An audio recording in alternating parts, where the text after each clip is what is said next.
Welcoming everyone online right now. My name is Akinola. I'm a parenting development strategist. I have one mandate from God, and the mandate is to help or support parents, support educators, and every other adult around the child, in the way they bring up their children, the quality and the methodology of raising or nurturing African children as well as families into greatness, while maximizing their full potential. So, in achieving this, we have a special product, and that special product is what I want to talk about on this program today, and it is the reason why we have our guest here with me. And that product is called Cradles of Eminence. Cradles of Eminence, because we believe parenting and family is the coordinating hub for the society, is the coordinating hub for other spheres of influence to succeed. If parenting and family, which education is actually part, has not really taken its rightful position in shaping the society, nothing will really work. Have you ever wondered why we have so much ineptitudeness, permit me to use that word, in major spheres of influence that we have in Africa and the world, which is leadership, governance, and politics? Have we ever wondered why we have not really attained the desired success in that area of governance and politics? It's because parenting and family has not really done what we're supposed to do. So we're not going to look and see that in continue, in error. That is why a program like this has come up. Cradles of Eminence seeks to address the childhood memories of eminent Nigerians. Cradles of Eminence seeks to celebrate the childhood values, ethics, and moralities of eminent Nigerians. What made these eminent Nigerians tick? What are those things that the children of today, the teenagers of today, the youth of today can learn from them? Because a survey was sent some time ago. I did that survey. Point the highest area, the top element that determines the existence of most of our Generation Z and younger youth is personal success. They value personal success ahead of faith, ahead of family and relationship. Why do they do this? Because they know that the only people they see around them that are successful are the musicians, they are the actresses, they are the actors.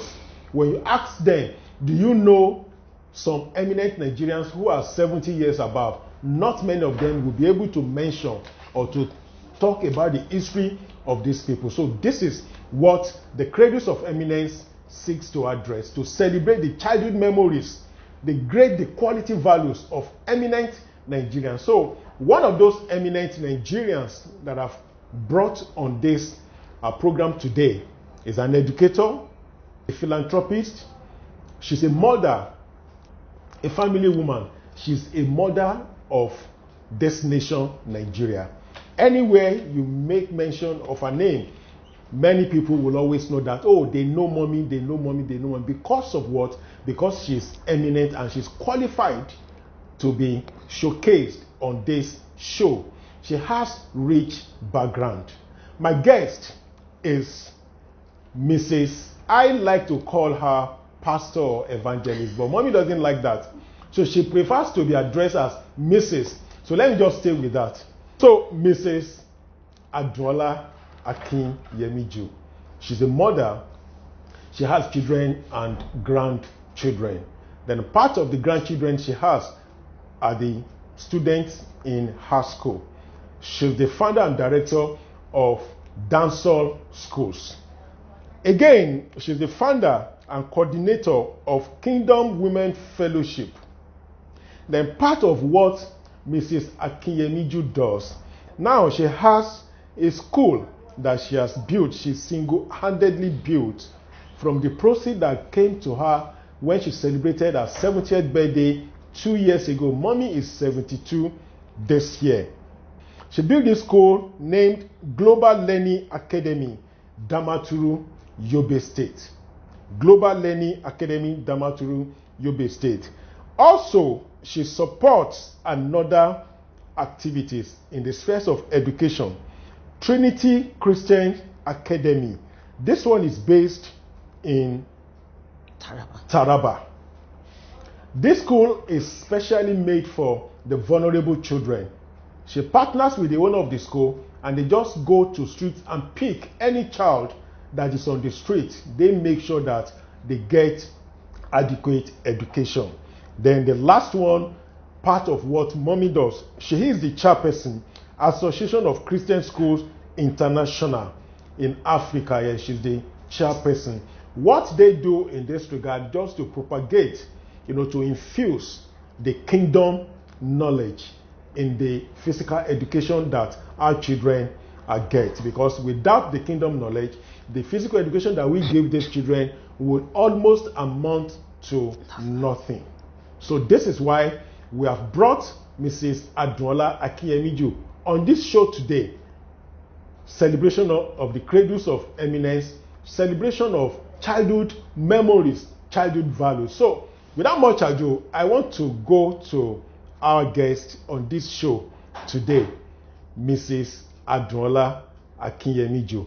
So mommy, you're welcome on this show. Thank you so much, Akin. Good morning. So going straight to the point, the main purpose for which program is set up, because we discovered a kind of gap in values that the children that we have today are growing with.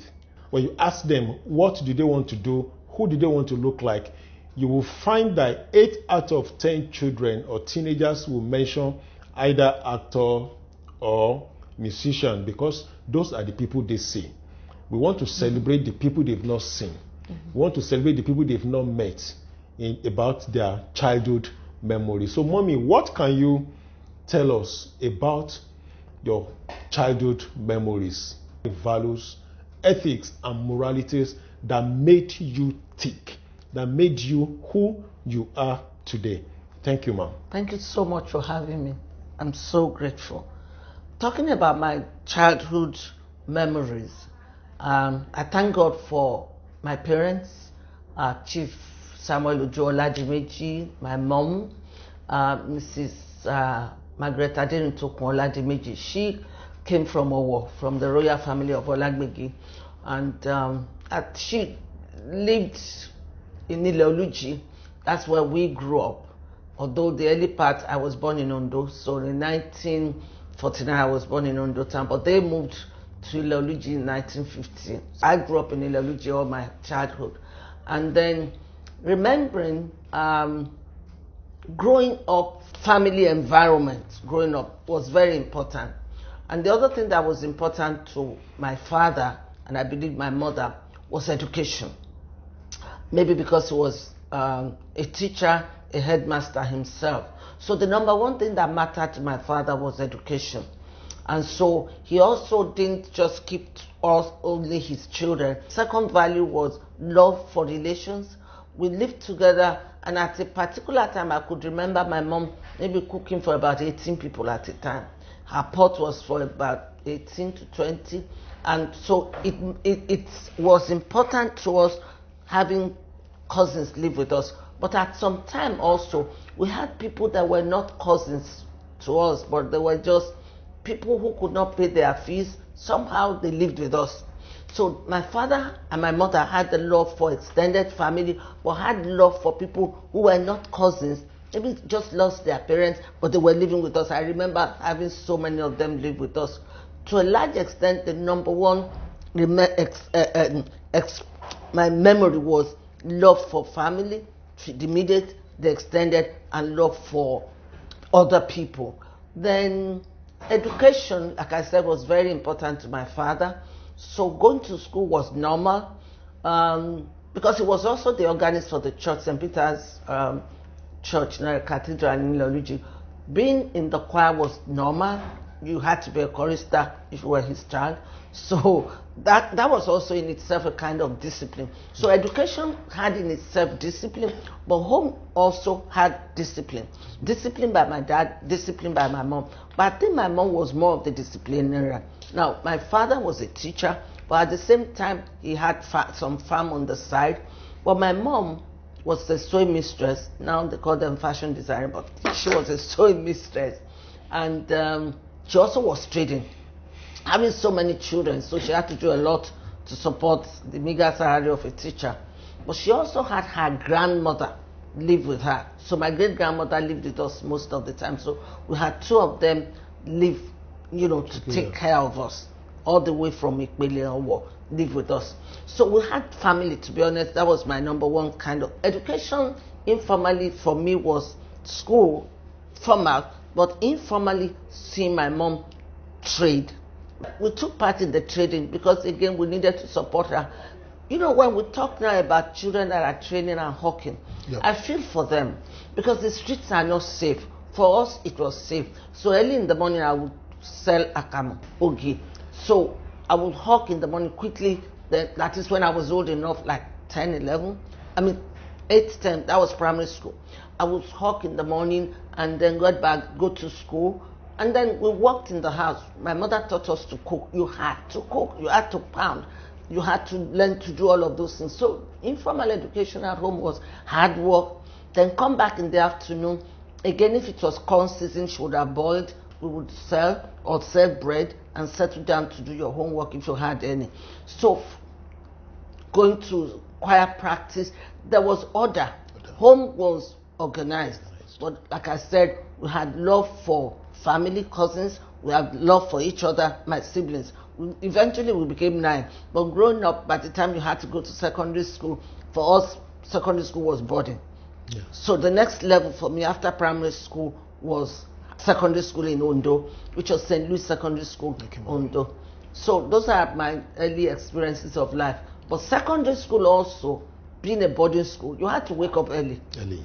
You had to wake up early because you are going to attend mass at 6 a.m. daily. So you had to make your bed. You had to learn to do all of those things. They were a must. You couldn't just break the rules. In secondary school, you couldn't cross the lawn. Eating time, you had to do it on time. Like at home, we had to eat on time together. So in school, it was so. Those things kind of gave you a discipline. They were a natural discipline. So discipline in St. Louis, I can't remember them beating us with a cane. I can't remember it, to be honest. Maybe someone will remind me. But we just were disciplined. And to my mind, discipline is a framework. That is, you knew you were going to be at mass at 6. Occasionally, you fell out of line. What did they do to us? And then you draw water or do some certain things. And in St. Louis, you had to draw your water anyway. And if you were attacked to a senior or a school mother, you had to help that school mother. So things were there. There was discipline. There was order in all that we did, both at home and at school. The Reverend Sisters were so particular about us. My memory of St. Louis, and that's why being an old student association member, we just love those memories, and we still talk about them. Those Reverend Sisters were just God's blessings to us. I think these were memories of my early stages of education. And then my A-levels was in St. Anne's in Ibadan, another Christian school. That was an Anglican school in Ibadan. A-level school was also beautiful. There was sharing, a lot of sharing. We were in houses. And those houses you wanted to be a part of the house so you could make the house proud. Then it was beautiful memory. And then it was already a level school, so we already fell in line to doing things the way they should be done. So those early experiences of life just made me who I am today by the grace of God. Okay, thank you, ma'am. Another question I want to ask is this. When we look at, there's something you said that everything was in order back in the days. I still believe that many things are in order in some homes today, here, in the present generation. But the only thing I know that's really fighting hard the orderliness in the home today is all our distractions around our teenagers. Back in the days, man, you wouldn't have the opportunity to watch TV until around 4. Man, I'm so sorry. For me, man. there was none. It was our own generation that we had TV. You had.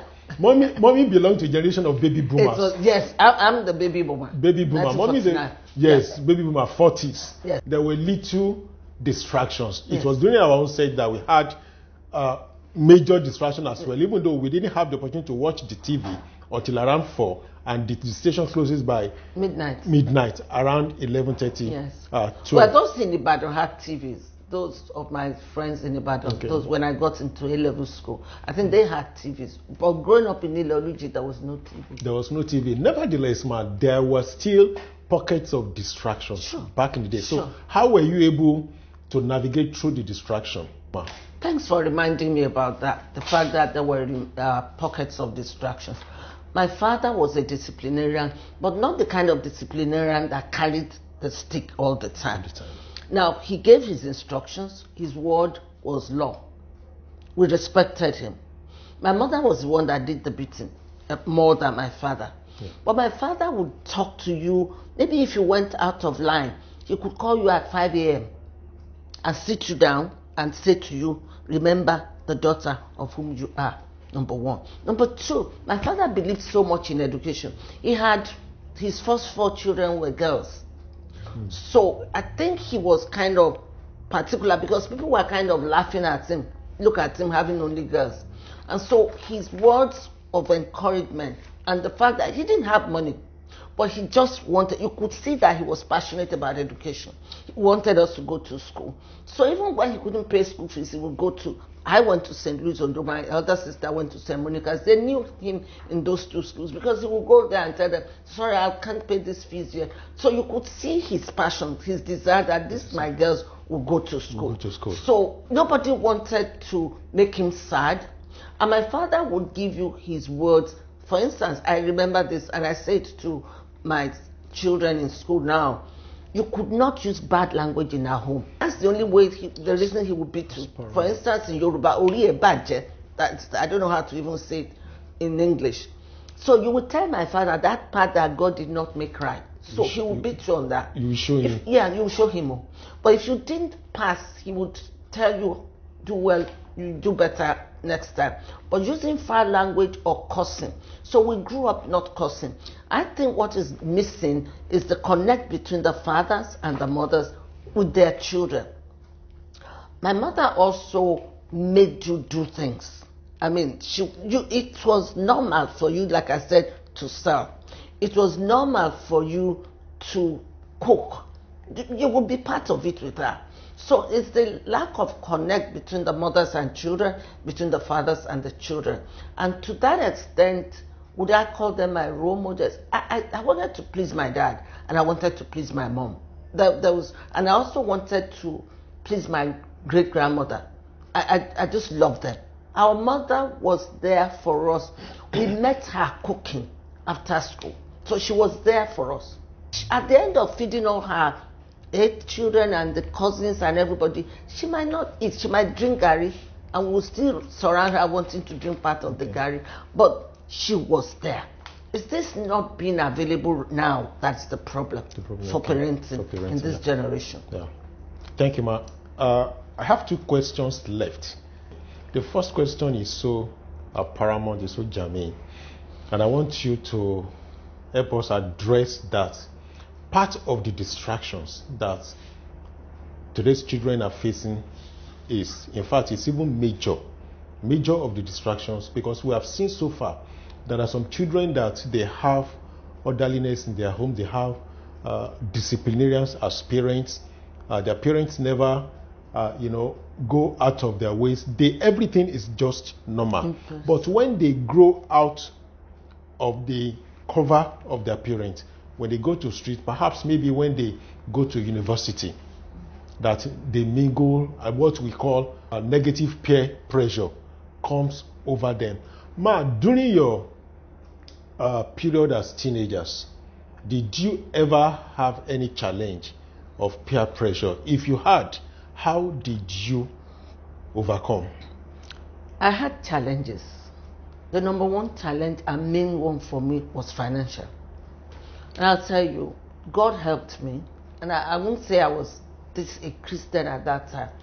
It's only the grace of God that saw me through. I always say I didn't get born again until I got married. That was about 27 years old. So as an undergraduate, for instance, even as a teenager, in the A-level school, I had financial pressures, and I remember I couldn't pay my school fees in the first term was paid. He managed to pay it and saw me off to Ibadan. And then second, third term, nothing was paid. And then my principal then was Miss Howard, who said to me, Adun, what are you going to do about these fees that have not been paid? I said, I would just drop out of school, and then that would be it. Then later on, she said to me, that was going to be January, because school then was January to December. So she said, no, don't, because you are doing well in school. Don't leave school. Come back in January. It was wartime, because it was 67, 68. They said, my mom is getting money together for some girls that are from the East. I'll put your name as one of them, so you could be helped. So that's why I got back in January. But by January, I then got a Western Region scholarship. And okay. Then she didn't have to give me any money and all of that. And that was a major challenge. It continued into university, because like I said, my father wanted us to study. But what it did was, it didn't make me go through a course. I was to do medicine, but I just went in to do something else. What helped me, to be honest, were friends that were good. I had supported friends. Positive peer pressure. Yes, mine was positive. And I don't know how it played out. Interestingly, I'm still connected with them till today.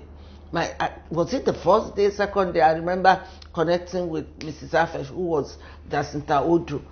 We are still friends till today.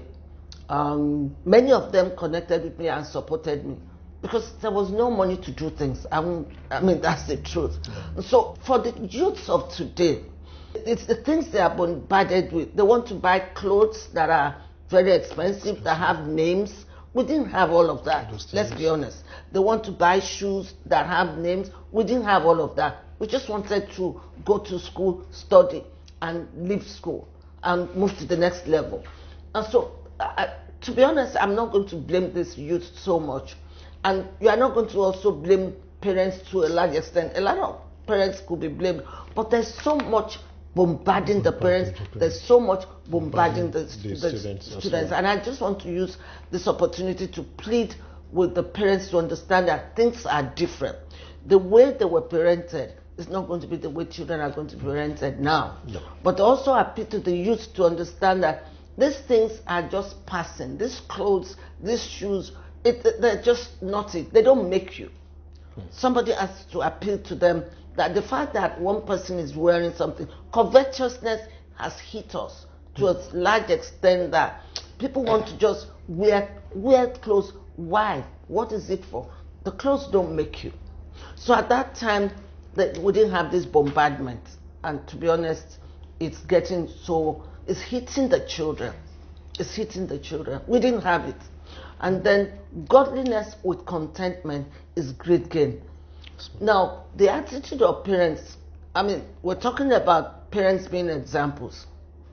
You cannot say, my child, don't do this, you are doing it. You're asking your child not to steal, but you are stealing. You're asking your child not to use a foul language, you are using a foul language. The number one aspect of parenting for me is your lifestyle. It's your lifestyle. So what example are you giving? Whether you are a Christian or not a Christian, there's no religion in the world that supports stealing. There's no religion in the world that supports cursing, and they don't.